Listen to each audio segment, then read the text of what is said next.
process. So in order to reduce this load, we use this index. Index helps us to seek the data, like what we have in dictionary. We just go to the particular location, the data and the meaning are in the same location. Similarly, what happens in the index of a book, I just navigate to that index, read, and then we will be able to go. So that's the mechanism that we achieve out of index. Now, what is the big change in this index with a column store index? Index is also stored inside the database along with the data in the same data page. So you can visualize it. For some of you who are new to database, you can visualize it like a book. As the page number is available in the same page where the book's content is available, the index also stays in the same page or same file where the data is available.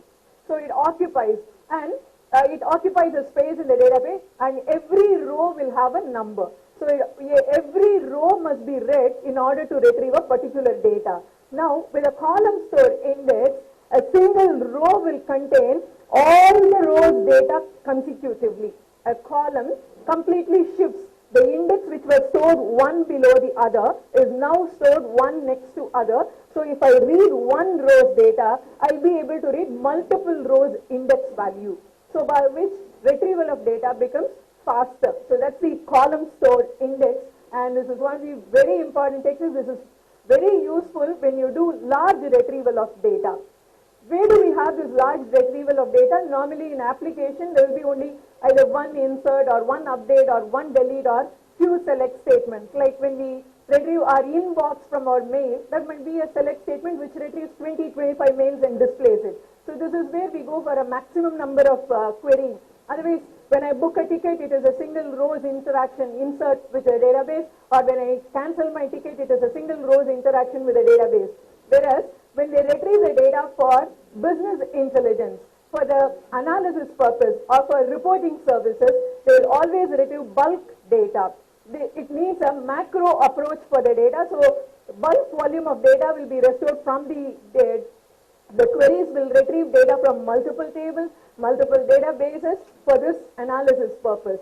So it assumes a lot of resources, and it needs so much pages, it needs a lot of read and write to retrieve this data.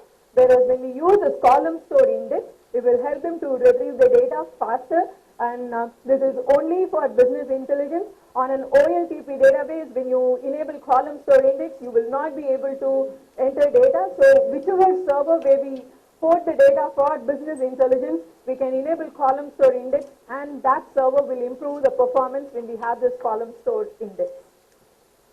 So again, about this storage and search index, which I was talking to you about, column store index and full text search. DBAs are a little allergic to this full text search because it carries a lot of querying activity there, because we are so used to this GUI. Possibly we will write a few commands on the SQL CMD. We are a little allergic to this because you have to use this pretext and contents and write appropriate ones. But this full text with SQL Server 2012 has improved a lot, and search in a larger document is also possible. This was something that was introduced with Microsoft OneNote. OneNote gave us a facility that you can also search for the text which is stored inside an image. You can search a file, you can search for a word. A text inside an image is very difficult, and that is possible in SQL Server with this improved full text. And the full semantics for this column store index is beautifully designed, that retrieval of data will not affect the performance of SQL Server, and it works beautifully.